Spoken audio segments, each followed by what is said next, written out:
Los Angeles, October 24, Tuesday evening, 7:30 p.m. The Beverly Hilton Hotel. 9 floors of luxury rising from Wilshire Boulevard in the heart of Beverly Hills. The kind of establishment where presidential candidates hold fundraisers, where Academy Award winners celebrate victories, where the most powerful people in entertainment gather to shape culture and fortunes. The main lobby stretches before arriving guests like a cathedral of wealth. Marble floors imported from Italian quarries, polished hourly until they mirror the massive crystal chandeliers that have hung here since Each fixture contains over 300 individually cut crystals, casting rainbow patterns across walls covered in gold-framed original artwork worth millions. The scent of expensive perfume, Tom Ford, Clive Christian, limited editions that cost more than most people's monthly salary, mingles with the rich leather from Hermès handbags and Bottega Veneta briefcases. Persian rugs worth 6 figures cushion footstep. Fresh orchids flown in daily from Thailand create small islands of purple and white elegance throughout the space. This is where power meets power, where agents earning 8-figure commissions negotiate with studio executives controlling $100 million budget, where foreign investors looking to buy into American entertainment shake hands with Hollywood royalty over champagne that costs $1,000 per bottle, where every conversation could birth the next blockbuster franchise or destroy a decades-long career with whispered rumor. Everyone here looks like they belong. The uniformed valets who park Rolls-Royces and Maseratis with practiced expertise. The concierge staff trained at the finest hospitality schools in Switzerland. The guests themselves, men in custom suits that require 6 fittings and cost more than luxury cars. Women in designer gowns that exist in no store, only in the private ateliers of Parisian fashion houses. Except for the small man standing near the concierge desk. He doesn't fit. Not the clothes, not the posture, not the energy. In a room full of people performing their importance, broadcasting their success through every accessory and gesture, he radiates something different entirely. Stillness. The kind of calm that comes not from wealth or status, but from knowing exactly who you are and caring little about who others think you should be. Manny Pacquiao is 25 years old, 5'6" in shoes, though he's never cared about appearing taller. 140 pounds of lean muscle built through years of poverty-driven training in the Philippines, where boxing gyms were concrete floors and rusty equipment, where sparring partners were grown men trying to feed families, where every punch thrown carried the weight of survival. He's wearing Levi's 501 jeans, purchased at a regular department store. They fit well but carry no designer label, bear no status symbol. His black t-shirt is cotton, comfortable, unremarkable. The kind construction workers wore, the kind his father wore before abandoning the family when Manny was 6 years old. White Nike Air Force Ones, clean but showing wear. Practical shoes for someone who walks places instead of being driven in limousines. No gold chains circle his neck, though he could afford a jewelry store by now. No Rolex gleams on his wrist, though endorsement deals would make such purchases insignificant. No entourage surrounds him, though he's reached the level where handlers and bodyguards become standard accessories. Just a simple black gym bag slung over his right shoulder. The same bag he's carried since turning professional. The same bag that's crossed more international borders than most diplomats. Inside that bag, hand wraps made of cotton and elastic, worn soft by hundreds of training sessions. A custom mouthguard molded specifically for his teeth, designed to protect against the kind of impacts that can shatter jaws and end careers. A pair of 16-ounce Everlast training gloves, red leather faded to burgundy, the foam padding compressed by thousands of rounds of heavy bag work, speed bag rhythms, and sparring sessions that pushed him to the edge of consciousness and back. Tomorrow night, those hands, small hands that look like they should hold pencils, not devote knockout power, will face Juan Manuel Marquez at the MGM Grand Garden Arena. His first major pay-per-view event on the fight that boxing insiders say will determine whether he's the real deal or just another regional champion, elevated beyond his natural level by promotional machinery and favorable matchmaking. The boxing world is split into camps. Harold Lederman, legendary HBO judge, believes Manny represents the future of the sport, a southpaw from the Philippines with hand speed that defies physics and knockout power that contradicts every principle of force generation taught in Western boxing gyms. Max Kellerman thinks he's been fed a steady diet of aging Mexican legends past their prime. Larry Merchant wonders if his devastating performances against Marco Antonio Barrera and Eric Morales were flukes, products of perfect stylistic matchups rather than genuine superiority. But the whispers go deeper than technical analysis. They carry the undertones that have followed Manny since he first stepped off planes in American airports. Too small for heavyweight attention, too foreign for mainstream marketing, too humble for the self-promotion that drives modern combat sports. The Philippines had produced great fighters before, Flash Alord, Seferino Garcia, but none had crossed from boxing fame into cultural phenomena. Could this quiet man from General Santos City become the first Asian fighter to capture American imagination? The doubters point to legitimate concerns. Marquez is a technician, a counterpuncher with defensive skills developed over 15 years of professional competition. He's never been knocked out. He's never been stopped. He studies opponents like chess masters, study board positions, identifying weaknesses that casual observers miss, exploiting openings that exist for fractions of seconds during exchanges. If Manny is a product of hype rather than substance, Marquez will expose him with surgical precision in front of the largest audience of his career. Manny doesn't pay attention to the whispers, never has. He fights, that's what he does. Everything else is noise. The lobby is busy tonight. Movie executives in $5,000 suits discuss projects worth hundreds of millions. Agents negotiate deals that will make or destroy careers. Everyone important, everyone connected, everyone belonging to this world of wealth and influence. Manny walks toward the elevator bank. Calm, unhurried. His gym bag contains hand wraps, mouthguard, and a pair of 16-ounce training gloves. Tomorrow, those hands will generate knockout power. Tonight, they're just the hands of a quiet man who looks like he might work in the hotel kitchen. Marcus Thompson has been studying human behavior for 8 years through the lens of hotel security. 6'3" and 250 pounds of former college football muscle. He played defensive end at Cal State Northridge until a knee injury ended any professional aspirations. Now employed to be the human filter between chaos and luxury. His job description sounds simple: maintain order, protect guests, preserve the image of refined elegance that keeps millionaires returning to spend their money in safety and comfort. But the reality is more complex. Marcus has become an expert at reading people, the way new money walks differently than old money, how real celebrities move with casual confidence while wannabes perform importance for invisible audiences, the subtle differences between someone who belongs and someone who's pretending to belong, the distinct body language of people who are dangerous versus people who want to appear dangerous. In 8 years, he's handled everything. Overzealous fans who somehow breached 3 layers of security to get closer to A-list actor. Foreign businessmen who mistake expensive watches for permission to ignore social boundaries. Paparazzi attempting to blend in with legitimate guests to capture compromising photographs worth 6-figure. Drug dealers from Beverly Hills High School trying to sell cocaine to children of entertainment executives. Each situation required different skills. Diplomacy for the important mistakes. Force for the genuine threats. Marcus has developed instinct, patterns of recognition that trigger before conscious thought, the way someone's shoulders tense when they're lying about their reason for being there, how eye contact changes when people are planning something they shouldn't, the subtle shift in posture that precedes violence. These instincts have kept him employed, kept him respected, kept the Beverly Hilton's reputation intact. Right now, every instinct is firing warnings about the small man near the concierge desk.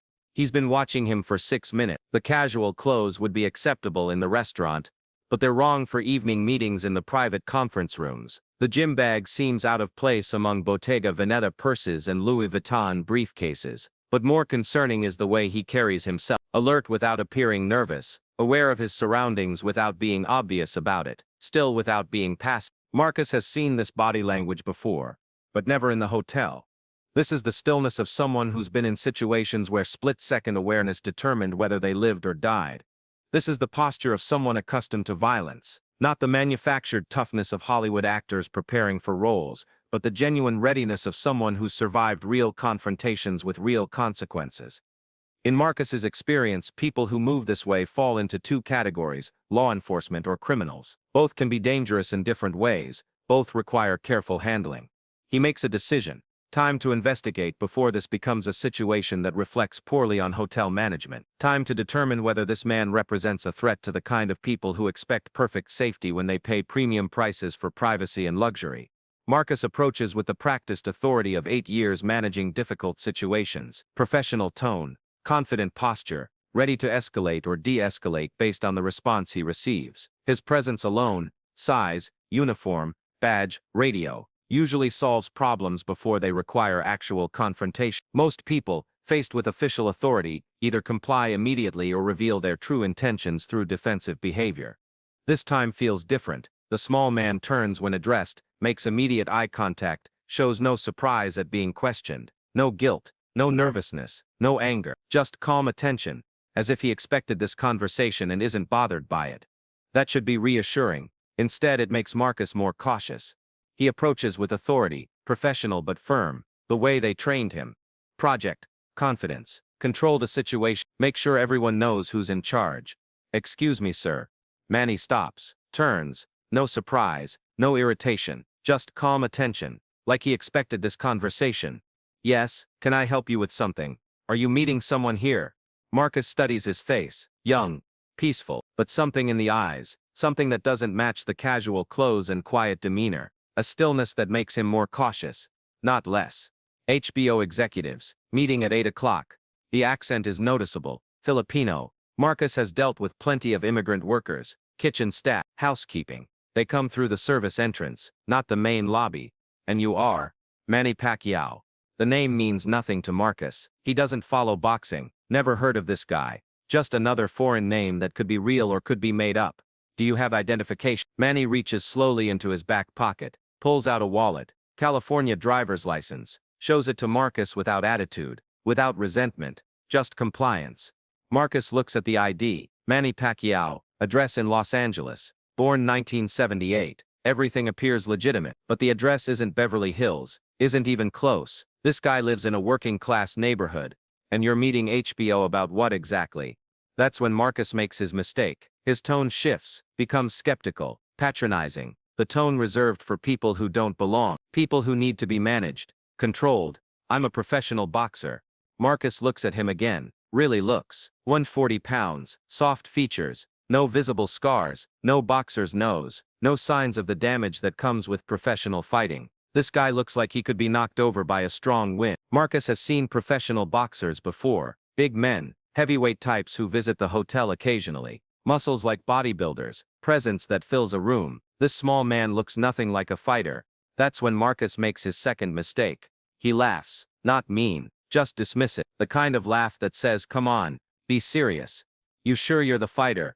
The question hangs in the lobby air like smoke from expensive cigars. 5 words that seemed innocent when Marcus formed them in his mind, but now carry weight he didn't anticipate. You sure you're the fighter? Other guests have noticed the interaction now. Mrs. Harrison, wife of the studio executive who greenlit 3 of last year's biggest blockbusters, stops adjusting her Chanel earrings to observe. 2 Japanese businessmen, Sony executives in town to discuss distribution deals, pause their conversation about market penetration in Southeast Asia to watch. The concierge, trained to ignore guest interactions unless they require intervention, finds herself listening despite professional protocols. Everyone in the immediate area senses that something is happening, not the usual hotel lobby encounter between security and confused visitors. Something with different energy, unpredictable potential. Manny doesn't react immediately to the question. No flash of anger, no defensive posture, no verbal pushback. He just looks at Marcus with the same calm expression he's maintained throughout their entire interaction. But something has shifted.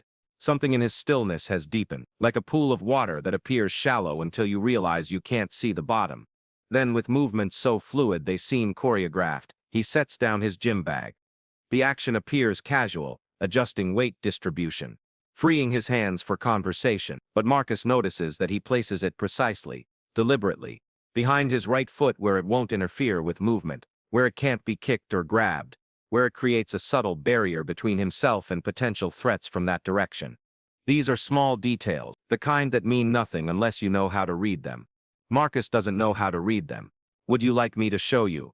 Manny's voice hasn't changed pitch or tone, still quiet, still respectful, still carrying that Filipino accent that made Marcus assume he was service staff. But underneath the politeness, something else has emerged. Not aggression, not threat, something more subtle and more dangerous. Absolute confidence. The kind of confidence that comes from knowing with mathematical certainty that you can handle whatever happens next. Marcus should recognize the shift, should understand that the dynamic has changed in ways he doesn't control, should realize that the small man has just offered him something he doesn't want to accept, but pride and professional obligation won't let him back down. Not in front of hotel guests, not after publicly questioning someone's credentials, Not when his authority has been challenged so directly. Show me what? He knows he's walking into something. Feels it in the way the lobby's energy has changed. The way conversations have quieted. The way peripheral vision has sharpened, bringing the confrontation into focus for observers who were previously occupied with their own important business. That I'm a fighter.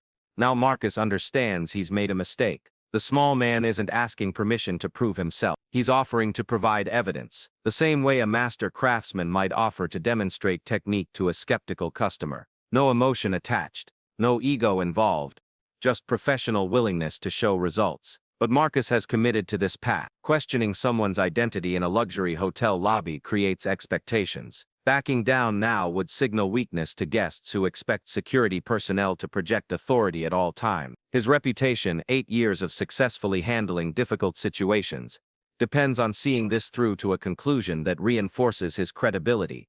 Right here, Marcus gestures around the lobby. Crystal chandeliers, marble floors, original artwork, Persian rugs. This is a place for champagne receptions and merger discussions, not physical demonstrations of anything. The question is meant to highlight the absurdity of the situation. Make the small man realize he's suggesting something inappropriate for the environment.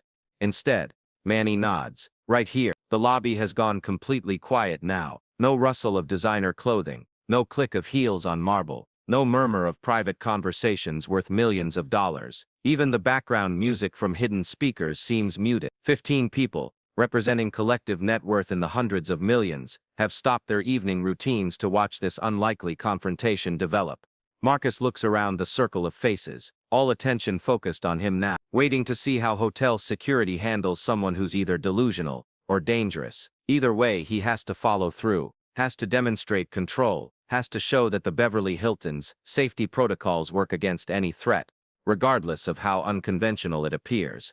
All right, show me. The words commit him to something he doesn't understand, but in 8 years of security work, Marcus has never backed down from a challenge to his authority. Tonight won't be the first time.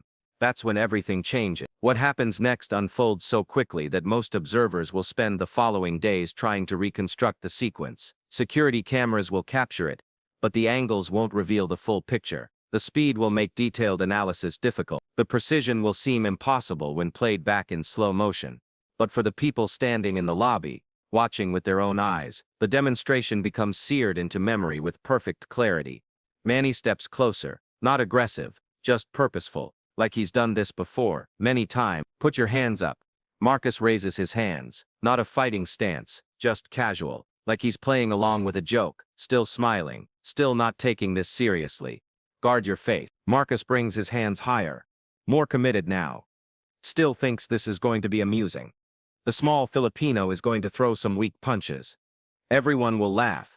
Situation diffused. What happens next happens too fast for most people to follow. Manny's left hand flickers. Not a punch, just movement. Testing distance. Checking reaction time. Marcus doesn't move. Still smiling. Still confident. Manny's right hand moves. Not fast enough to hurt. Fast enough to demonstrate. A straight punch that stops 1 inch from Marcus's nose. Perfect control, perfect precision, absolute accuracy. Marcus's smile disappears, but Manny isn't finished. His left hand moves again, hooks around Marcus's right guard, stops 1 inch from his temple. Then the right hand again, uppercut that stops 1 inch from his chin. Then the left, body shot that stops 1 inch from his ribs. 4 punches in 2 seconds. None connecting. All perfectly controlled. All demonstrating something Marcus has never seen before. Speed. Real speed. Not movie speed. Not show-off speed. Professional speed. The kind that ends fights before they begin. Marcus's hands are still in the same position. He hasn't moved. Hasn't reacted. Hasn't had time to process what just happened. The lobby is completely silent. Manny steps back, picks up his gym bag. His expression hasn't changed. Still calm. Still peaceful. Tomorrow night I fight Juan Manuel Marquez at MGM Grand. HBO pay-per-view, if you want to see what a real fight looks like. He walks toward the elevator. Presses the button. Waits. Marcus stands there. Hands still raised. Face. 15 people staring at him. The small man just dismantled his entire worldview in 45 seconds. The elevator arrives. Manny steps inside, turns around, makes eye contact with Marcus one last time. Have a good evening. The doors close. The lobby stays quiet for another 10 seconds. Then conversations slowly resume. But different now. Whispered. Everyone processing what they witnessed. Marcus lowers his hands, tries to compose himself. Tries to look like security guard who just handled a situation professionally. But his hands are shaking slightly. The well-dressed woman approaches him. Do you know who that was? Marcus shakes his head. Manny Pacquiao. He's on magazine covers. ESPN talks about him constantly. That man might be the most dangerous fighter in the world right now. She walks away, leaving Marcus alone with his thoughts. That night, Marcus goes home and researches Manny Pacquiao on his computer. Watches fight videos. Reads articles. Learns about the Filipino sensation who's taken the boxing world by storm. Sees him drop much larger men with single punches. Witnesses the speed and power that make him nearly unstoppable. The next evening, Marcus watches the Marquez fight on pay-per-view. Sees Manny get knocked down in the first round. Sees him get up and win the fight. Sees him demonstrate the heart and skill that make him special. But Marcus already knew he was special. He learned that 24 hours earlier in the Beverly Hilton lobby. 2 weeks later, a new security guard starts working at the hotel. Marcus had quit the day after the fight. Told his supervisor he needed to find a different line of work. Needed to think about things differently. He never told anyone the real reason. The day he challenged a professional athlete to prove himself and learned what real power looks like when it's controlled by wisdom. Years pass. Manny becomes exactly what people predicted. One of the greatest fighters of all time. Multiple world champion. The face of boxing. A global superstar who sells out stadiums around the world. But for Marcus Thompson, Manny Pacquiao will always be the quiet man who taught him the difference between looking dangerous and being dangerous. The difference between size and skill. The difference between power and control. In 45 seconds, without throwing a single punch, Manny showed Marcus something that would stay with him forever. Real strength doesn't need to prove itself. It just is. Real fighters don't need to hurt people to demonstrate their ability. They need to show respect. The most dangerous people are often the quietest ones.